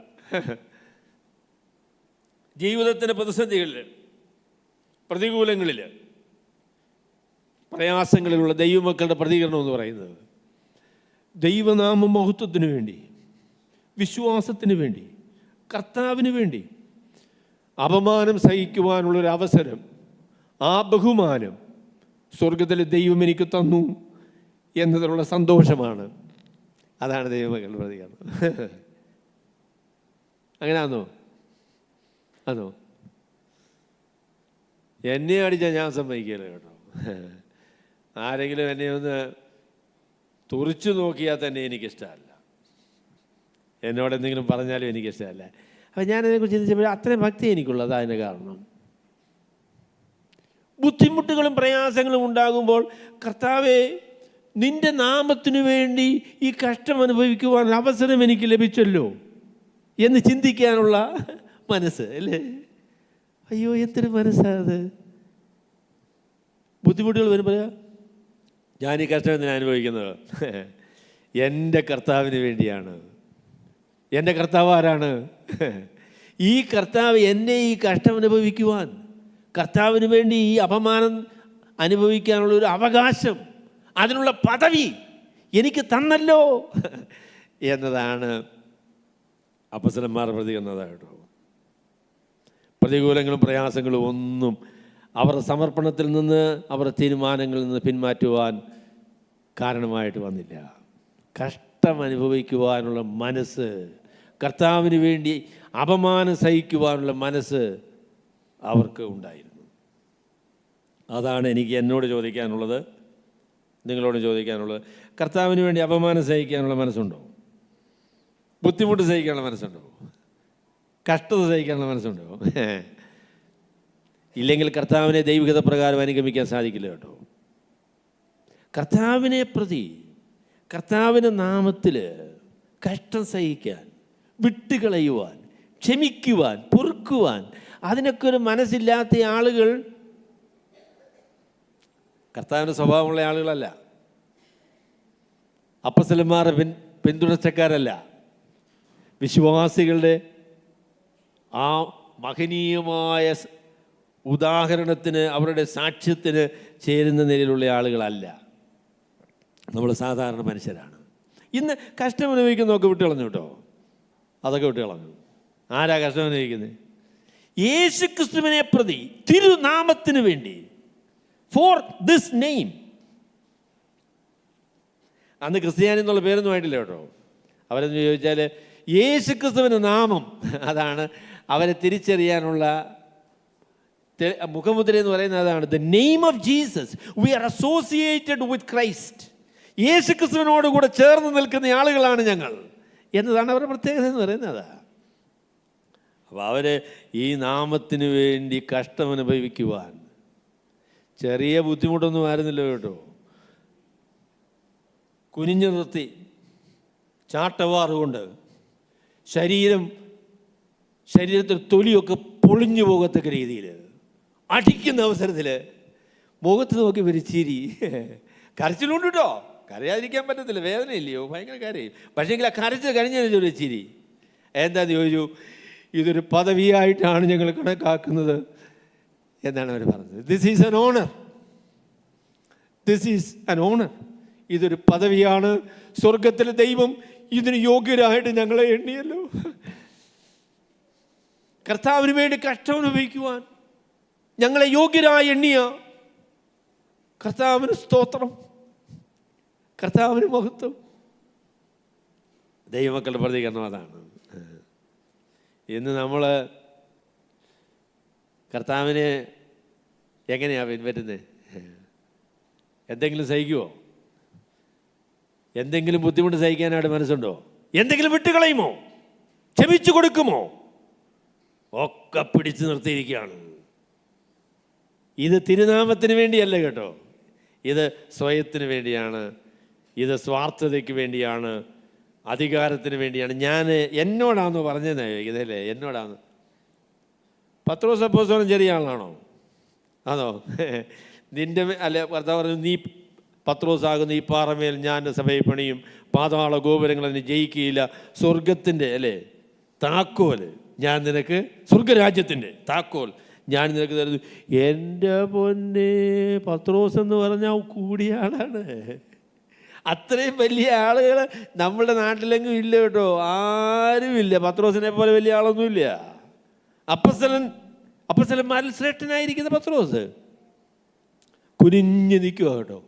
തല കുനിച്ച് പുറത്തു നിന്ന് ഉടുപ്പൊക്കെ മാറ്റി കുനിഞ്ഞ് നിൽക്കുക. എന്തിനു വേണ്ടിയാ? തിരുനാമത്തിനു വേണ്ടി അപമാനം സഹിക്കുവാൻ യോഗ്യരായി എണ്ണി എന്നുള്ള ബോധത്തോടു കൂടെ കഷ്ടമനുഭവിക്കുവാനായിട്ട് മനസ്സ് വയ്ക്കുന്ന ദൈവമക്കൾ, അവരെ ഓർത്ത് ഞാൻ ദൈവത്തിന് നന്ദിയോടെ സ്തോത്രങ്ങൾ അർപ്പിക്കുന്നു. ആ ഒരു മനസ്സും മനോഭാവവും സ്വർഗത്തിലെ ദൈവം നമുക്ക് തരട്ടെ. വിശ്വാസത്തിന് വെല്ലുവിളികളുള്ള കാലത്താണ് എൻ്റെ പൊന്നു സഹോദരങ്ങളെ നമ്മൾ ജീവിക്കുന്നത്. It's a time of great challenge. നമുക്കില്ലാന്നേ ഉള്ളൂ കേട്ടോ. നോർത്ത് ഇന്ത്യയിലേക്ക് പോയ അടിയാ, നോർത്ത് ഇന്ത്യയിലേക്ക് പോയ അടിയാ. എന്നാൽ അതൊരു ഭാഗ്യമായി കരുതി സുവിശേഷത്തിന് വേണ്ടി അപമാനം സഹിക്കുവാൻ മനസ്സ് വയ്ക്കുന്ന ദൈവമക്കളെ ഓർത്ത് ദൈവത്തിന് നന്ദിയോടെ സ്തോത്രങ്ങൾ അർപ്പിക്കുന്നു. വി കൺസിഡർ ഇറ്റ് അൻ ഓണർ. കർത്താവിനെ പ്രതി ആരെങ്കിലും ഞങ്ങളോട് അപമാനമായി സംസാരിച്ചാൽ, ഞങ്ങളെ ബുദ്ധിമുട്ടിച്ചാൽ, ഞങ്ങളെ കഷ്ടപ്പെടുത്തിയാൽ, അതെല്ലാം ഇപ്പോഴും ഒരു അഭിമാനമായി, ഒരു വലിയ പദവിയായി മാത്രമേ ഞങ്ങൾ കണക്കാക്കിയുള്ളൂ എന്ന് തീരുമാനിച്ച ആളുകളാണ് ദൈവഭക്തന്മാരായിരിക്കുന്ന ആളുകൾ. നമുക്കതിനായിട്ട് മനസ്സ് വയ്ക്കാം. ദൈവം നമ്മളെ സഹായിക്കട്ടെ. കംഫർട്ടബിൾ ക്രിസ്ത്യാനിറ്റി, സെൽഫിഷ് ക്രിസ്ത്യാനിറ്റി, അത് നമുക്ക് ഉപേക്ഷിക്കാം. കർത്താവിൻ്റെ നാമത്തിൻ്റെ മഹത്വം എന്നുള്ളത് നമ്മളെ ലക്ഷ്യമാക്കാം. അങ്ങനെയാണ് എങ്കിൽ ദൈവം നമ്മളെ നിശ്ചയമായിട്ടും അനുഗ്രഹിക്കും എന്നുള്ളതിന് യാതൊരു തർക്കവുമില്ല. എങ്ങനെയാണ് പ്രതിസന്ധിയെ നേരിടാനായിട്ട് സാധിക്കുന്നത്? ഒന്നാമത് പറയാനുള്ളത്, പ്രതിസന്ധികളെ നേരിടുന്ന പ്രതിസന്ധികൾ വരും എന്നുള്ള ആ അറിവോടുകൂടെ ദൈവഹിതപ്രകാരം ദൈവം അത് പരിഹരിക്കട്ടെ എന്ന് വെച്ച് നമ്മളെ തന്നെ ദൈവകരങ്ങളിൽ ഏൽപ്പിക്കുന്ന ആ നിലപാടാണ് പ്രതിസന്ധിയിലുള്ള ഒന്നാമത്തെ നിലപാടതാ. പ്രതിസന്ധികൾ വരും, എന്നാൽ ഈ പ്രതിസന്ധികളുടെ നടുവിൽ സ്വർഗത്തിലെ ദൈവം തൻ്റെ ഹിതപ്രകാരം എന്നെ സംരക്ഷിക്കട്ടെ, തൻ്റെ ഹിതത്തിന് വേണ്ടി ഏൽപ്പിച്ചു കൊടുക്കുന്ന ദൈവമക്കൾ. രണ്ടാമത് പറഞ്ഞത്, നമ്മുടെ നിലപാടുകളെല്ലാം ഇപ്പോഴും ദൈവത്തോട് ചേർന്ന് നിൽക്കുന്നതാണ്. ദൈവത്തിനെതിരെയുള്ള ഒരു നിലപാട് നമ്മുടെ ജീവിതത്തിലില്ല എന്ന് ഉറപ്പുവരുത്തുന്നതാണ് പ്രതിസന്ധികളിൽ നമുക്കുള്ളതായിരിക്കുന്ന നിലപാടതാണ്. ഞാൻ കഷ്ടം അനുഭവിക്കുന്നത് എൻ്റെ കർത്താവിന് വേണ്ടിയാണ്, എൻ്റെ കർത്താവിനെ പ്രതിയാണ്, എൻ്റെ കർത്താവിനെ പ്രതിയാണ്. ചില ഭക്തിയുള്ള സഹോദരിമാരും ഭക്തിയുള്ള ആളുകളൊക്കെ പറഞ്ഞ് ഞാൻ കേട്ടിട്ടുണ്ട്, നിങ്ങളെന്ത് പറഞ്ഞാലും ശരി, ആത്യന്തികമായിട്ട് ഞാനും എൻ്റെ കർത്താവുമായിട്ടാണ് കണക്ക് തീർക്കേണ്ടത്. നിങ്ങൾക്ക് എന്തും പറയാം, it is ultimately it's between me and my God. അതുകൊണ്ട് നിങ്ങൾ എന്ത് പറഞ്ഞാലും എനിക്ക് മറുപടി പറയുവാൻ കഴിയുകയില്ല. It is between me and my Jesus. എൻ്റെ കർത്താവിൻ്റെ പക്ഷത്ത് നിന്ന്, കർത്താവിനോട് ചേർന്ന് കർത്താവിൻ്റെ ഹിതം നിവർത്തിക്കുന്നു എന്ന് ഉറപ്പാക്കിക്കൊണ്ട് കഷ്ടതകളെ നേരിടുവാനായിട്ടാണ് തീരുമാനിച്ചിരിക്കുന്നത്. മൂന്നാമത്, കഷ്ടതകൾ വരുവാൻ ദൈവം അനുവദിക്കുന്നുവെങ്കിൽ അതൊരു പദവിയായി സ്വീകരിച്ച് കർത്താവിന് വേണ്ടി എന്തെങ്കിലും കഷ്ടം അനുഭവിക്കാൻ പറ്റിയാൽ അതൊരു ഭയങ്കര പദവിയാണ് എന്ന് വിചാരിക്കുന്നൊരു മനോഭാവമാണ് ദൈവത്തിൻ്റെ മനോഭാവം. എൻ്റെ പൊന്നു സഹോദരങ്ങളെ, ഞാൻ ഒരു വാക്കൂടെ പറഞ്ഞ് അവസാനിപ്പിക്കാം. കാരണം ഈ ലോക ജീവിതം എന്ന് പറയുന്ന നിത്യതയ്ക്കുള്ള ഒരു തയ്യാറെടുപ്പ് മാത്രമാണ്. നിത്യതയ്ക്കുള്ള തയ്യാറെടുപ്പാണ്. കർത്താവ് തൻ്റെ വിശുദ്ധന്മാരുമായി കോടാനുകോടി വിശുദ്ധന്മാരുമായിട്ട് വന്ന് കണക്ക് തീർക്കുന്ന നാളിൽ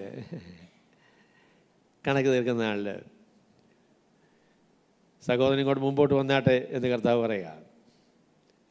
പറയുകയാണ്. നീ എന്നെ പ്രതി അടി കൊണ്ടൂല്ലേ, നീ കഷ്ടത സഹിച്ചൂല്ലേ, അപമാനം സഹിക്കാൻ മനസ്സ് വെച്ചൂല്ലേ, കോടാനുകൂടി വിശുദ്ധന്മാരുടെ നടുവിൽ കർത്താവിന് വേണ്ടി കഷ്ടം അനുഭവിച്ചു എന്ന് കർത്താവ് സാക്ഷ്യം പറയുന്ന ആ മനോഹരമായ ദിവസത്തിൽ അതെന്തൊരു വലിയ അനുഗ്രഹമായ എൻ്റെ പ്രിയപ്പെട്ടവരെ, അതെന്തൊരു ഭയങ്കര അനുഗ്രഹം അല്ലേ. അപ്പം ഞാൻ വിചാരിക്കുന്നത് കഷ്ടം അനുഭവിച്ചപ്പോൾ അവരതാണ് അവരുടെ കണ്ണിൻ്റെ മുൻപിൽ കണ്ടു. ഒരു നാളിൽ എൻ്റെ കർത്താവ് എന്നെ നോക്കി പറയും, മകനെ, നീ എനിക്ക് വേണ്ടി കഷ്ടം അനുഭവിച്ചത്, എൻ്റെ നാമത്തിനു വേണ്ടി നീ ബുദ്ധിമുട്ടിയത്,